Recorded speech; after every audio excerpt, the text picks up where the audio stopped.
पीरों बुजुर्गों के आस्थानों में लोगों को मिलने जुलने और एक दूसरे को जानने पहचानने के बेशुमार मौके मिलते हैं और ऐसी जगहों में होशियारी दिखाने के लिए बड़ी तादाद में होशियार भी मौजूद होते हैं। और सलीम भाई, आपका गारमेंट्स का कारखाना कैसा चल रहा है? अरे भाई, ऑर्डर तो बहुत मिल रहे हैं, मगर आज तक की लोड शेडिंग और हालात की वजह से मैं ऑर्डर पकड़ नहीं रहा। हर कारोबार का यही हाल है। इंटरनेशनल रिपोर्ट के मुताबिक हर तीसरा बंदा मुल्क छोड़कर बाहर जाने के मौके तलाश कर रहा है। अल्लाह रहम करे। वालेकुम सलाम। क्या है जी? आपको इससे पहले कभी देखा नहीं यहाँ पे, क्या आप पहली बार आए? जी मैं पहली बार आया हूँ।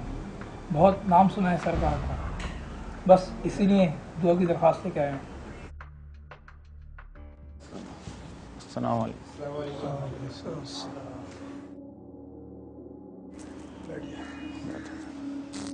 कैसे हैं आप लोग? ठीक, अल्लाह। आप शायद पहली मर्तबा आए, आप अपना तारुफ तो कराएं। मेरा नाम आबिद शाह है, मैं कस्टम में मुलाजिम हूँ और पहली बार आपके आस्थाने में दुआ की दरख्वास्त लेके आया हूँ। दरअसल मेरे अपने डिपार्टमेंट के लोग मेरी सीट के पीछे पड़े हैं। कोई ख़ास सी सीट होगी आपकी, वरना यह है कि कस्टम की हर सीट पर ऊपर वालों की पकड़ होती है।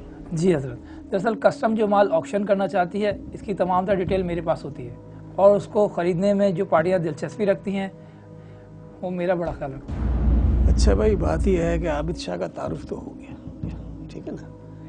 तो अब हमें इनके लिए दुआ करनी है, ठीक है? दुआ करें।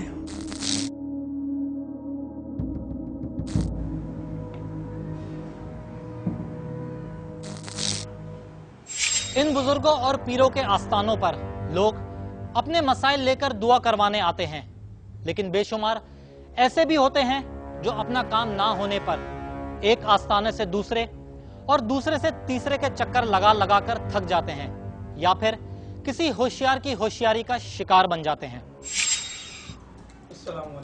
वालेकुम अस्सलाम। सरकार, मैं अंदर दाखिल हो सकता हूँ? अरे बेटा, ये आस्थाना है, इजाज़त की क्या ज़रूरत है, आ जाओ। सरकार, ये मिठाई आपके लिए। अरे मिठाई की क्या ज़रूरत थी? ये तकल्लुफ़ वगैरह करने की क्या ज़रूरत है बेटा? अरे सरकार, ये तो सरकार का आस्थाना है, यहाँ जितना खर्च करूँगा इतना ही फैस पाऊँगा। चलो। बाबा, टीवी फिर खराब हो गया, प्लीज आज मैकेनिक को बुलवा के दिखवा लीजिएगा। अच्छा बेटा, अभी आप अंदर जाएं, मैं मैकेनिक को फ़ोन करके बुलवा लूँगा।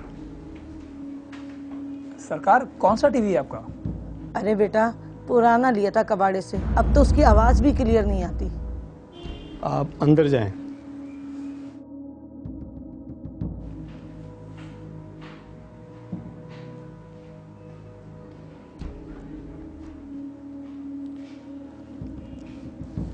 लाओ भाई, मिठाई लाओ।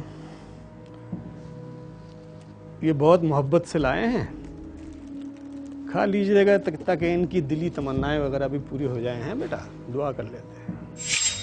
सरकार ने आबिद शाह की तमन्नाएं पूरी करने की दुआ तो करवा दी, लेकिन सरकार शायद ये नहीं जानते थे कि ऐसा करने से कई लोगों की तमन्नाएं अधूरी भी रह जाएंगी।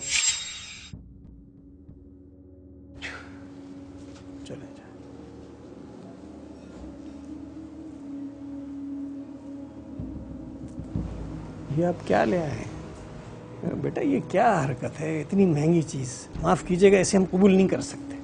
अरे नहीं सरकार, बल्कि अगर मैं आपका पुराना टीवी बेच दूँ ना तो इसकी कीमत वसूल हो जाएगी।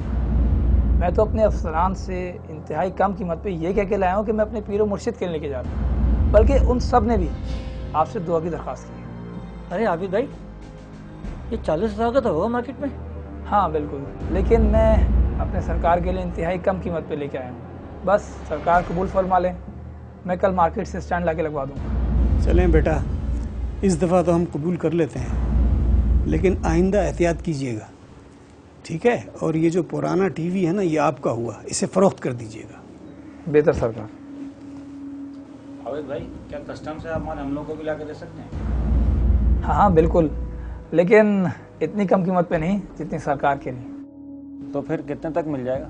ये कोई मार्केट से 10-15 हज़ार रुपये कम पे, ये सब क्वालिटी पे डिपेंड करता है। सरकार, आप तो जानते हैं कि मैं काफ़ी अर्से से कोई काम शुरू करने का सोच रहा हूँ, तो आप आबिद भाई से कह दें कस्टम से मुझे भी एलसीडी ला दें, तो मैं भी मार्केट में फ़रोख्त कर दूंगा, कुछ रकम कमा लूँगा और मुनाफा हुआ तो यही काम शुरू कर दूंगा। अरे बेटा, मेरे कहने की क्या ज़रूरत है? जब वो खुद माल लाकर देने का कह रहे हैं तो ठीक है। हाँ, मैं ये कह रहा हूँ कि अगर नफ़ा हो तो आबिद मियाँ को ज़रूर शरीक कर लेना। जी बहुत बेहतर सरकार। आबिद भाई, तो आप मुझे 2 LCD दे दीजिए, मैं आपको घर जाके पेमेंट दे दूंगा। अरे क्यों नहीं, पैसों की कोई बात नहीं, मैं तुम्हें अभी LCD दिलवा देता हूँ और पैसे मैं तुमसे कल ले लूँगा। चलें, दुआ करें। सरकार को महंगी चीज सस्ती कीमत में देकर एतमाद और ताल्लुकात में मजबूती आ चुकी थी। क्या आबिद शाह लोगों के एतमाद पर पूरा उतरेगा या फिर धोखा देगा?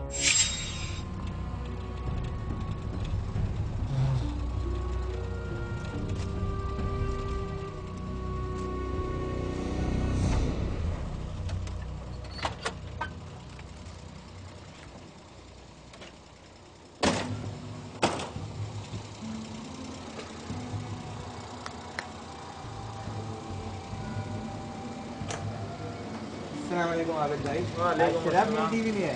हाँ बेटा, तुम्हारे लिए। अरे आबिद बेटा, अंदर आओ। नहीं अम्मा, मैं आज बहुत जल्दी में हूँ। मतलब एक काम करेंगे, ये सुजुकी से अपना सामान उतरवा लीजिए और अपना पुराना टीवी ना ड्राइवर को दे दीजिएगा और ये LCD फिट करवा लीजिए। और हाँ, कोई पैसा देने की जरूरत नहीं है, मैंने तमाम हिसाब बराबर कर दिए। आप बेफिक्र होकर जाओ, मैं सारा काम करवा लूँगी। बस बड़ी मेहरबानी, इंशाल्लाह फिर मुलाकात होगी। ठीक है बेटा, ओके, अल्लाह हाफ़िज़।